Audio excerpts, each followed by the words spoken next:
All right, so get this. Imagine a president disagreeing with a law that's about to go into effect right before he takes office. What could he actually do about it?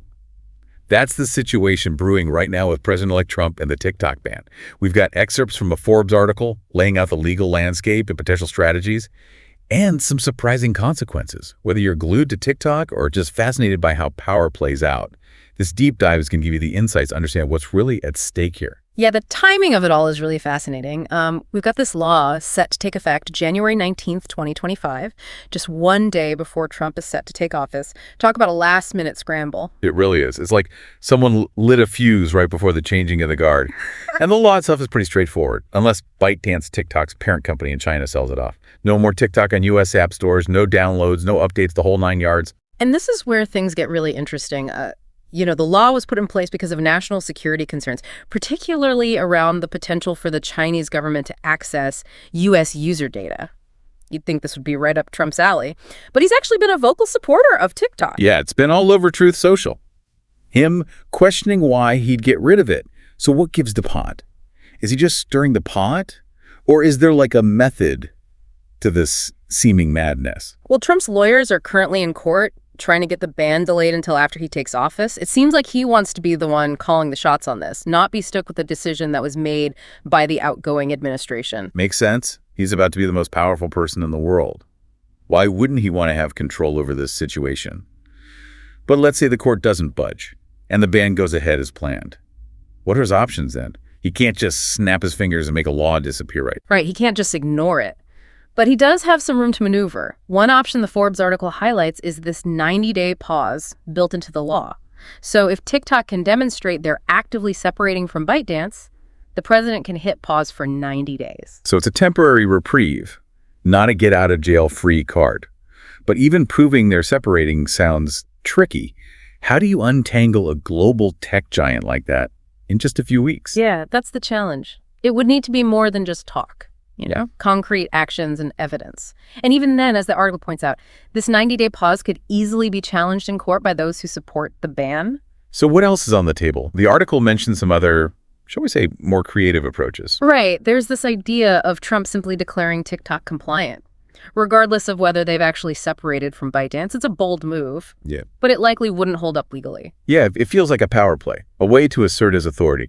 But is that even realistic? Would Apple and Google, the ones who actually have to pull TikTok from their app stores, actually go along with that? Yeah. Well, the article suggests they would likely stick with the law, fearing, future penalties if a later administration decides to enforce the ban again. So even a presidential declaration might not be enough to override the legal and business realities. So they're stuck between a rock and a hard place. They don't want to anger the president, but they also don't want to break the law and face potential repercussions down the line. Exactly. And this brings us to another fascinating aspect of this whole situation, the role of ByteDance themselves. Are they actually considering cutting ties with TikTok to save it? So far, they've been pretty adamant that separating TikTok isn't feasible, claiming it's not technologically, commercially, or even legally possible. Right. They're digging in their heels. But the article suggests a possible pressure point. Yeah.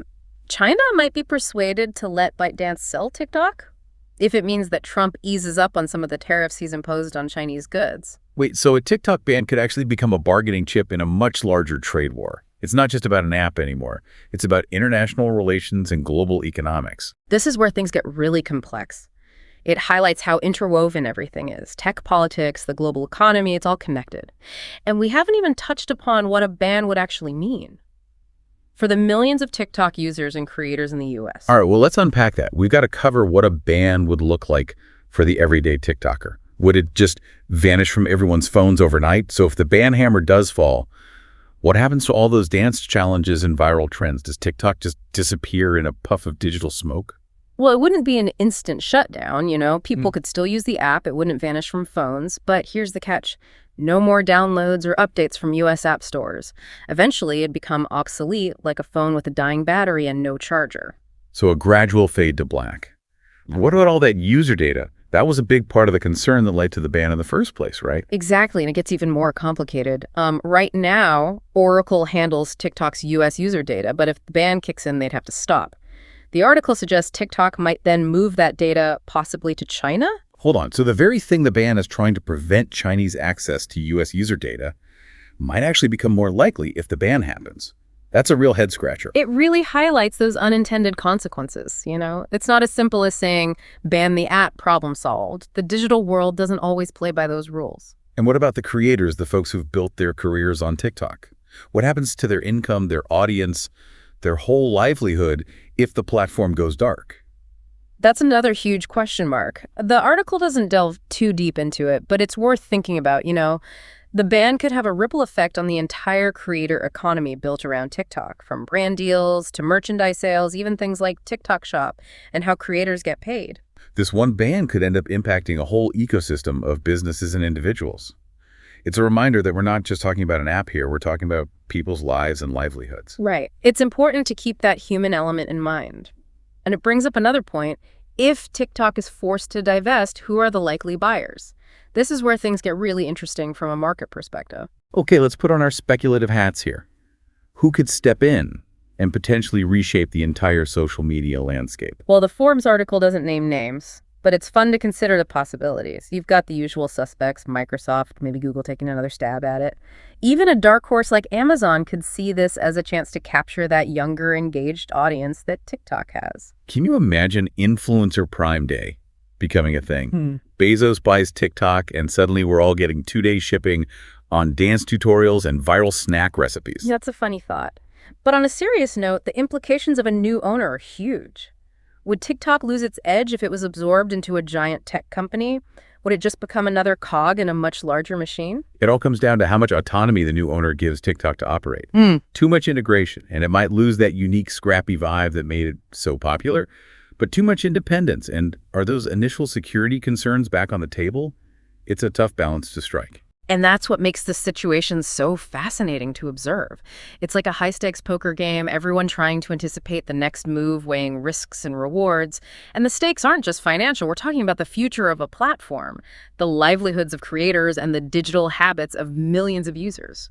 We've covered a lot of grounds, the law, the loopholes, the ByteDance angle, the potential buyers, but I keep coming back to one question. What happens if this whole thing goes to the Supreme Court and Trump loses? What if they say, the ban stands, deal with it? That's where we enter uncharted territory. On one hand, Trump has been very clear that he doesn't agree with this ban. But on the other hand, he's also the one who'll be responsible for enforcing it if the courts rule against him. Does he try to find a workaround? Does he just flat out defy the ruling? Those are some pretty dramatic scenarios, but there's also the option of him reluctantly enforcing a law he disagrees with, which could make him look weak or indecisive to his supporters, and we can't ignore the political fallout either. If he's seen as being soft on China or prioritizing TikTok over national security, that could have serious consequences for his presidency and his party going forward. It's not just a legal battle, it's a political chess match with long-term implications. And at the heart of it all is this fundamental question, how far can a president go in challenging the courts? And all of this over a social media app. But as we've seen, it's about much more than that. It's about the balance of power, the complexities of the digital world, and those unforeseen consequences we keep talking about. It's about global economics, international relations, free speech, data privacy, the list goes on. And it's a stark reminder that the decisions made at the highest levels of government have a very real impact on people's everyday lives. We've laid out a lot of information for our listeners, but I think there's one more crucial piece to this puzzle we need to examine. The Forbes article mentioned something that really got me thinking. The article mentioned that when India banned TikTok a while back, the company ended up moving user data from India to China. Isn't that ironic, considering the whole point of the U.S. ban is to prevent that very thing? Yeah, it is a bit of a paradox. You try to restrict access to data, and you might actually end up pushing it right into the hands of the very entity you're trying to keep it away from. It's like trying to hold water in your hands. The tighter you squeeze, the faster it slips through your fingers. Exactly. And this really highlights the challenge of trying to regulate technology, especially in a globalized world where data can flow across borders with the click of a button. So zooming out a bit, what's the big takeaway for our listeners? What should they be thinking about as they watch this TikTok saga unfold? Well, I think it's a reminder that even in a system like ours with laws and checks and balances, things aren't always black and white. There's a lot of gray area, a lot of room for interpretation and maneuvering. Right. And as we've seen, there are these complex power dynamics at play. Yeah. Between the president and the courts, between the U.S. and China, between those who want to regulate tech and those who believe in a more hands-off approach. And as we've discussed, Those decisions made in those halls of power can have a real impact on people's everyday lives. Their ability to connect, to create, earn a living. It's a reminder that these aren't just abstract political debates.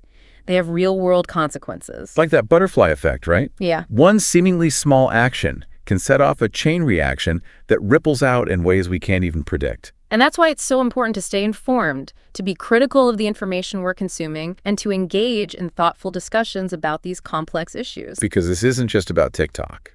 It's about the future of the internet, the balance of power between governments and tech companies, and ultimately our own digital rights and freedoms. It's about where we draw the lines and how we navigate this increasingly complex digital world. Absolutely. So as always, we want to hear from you.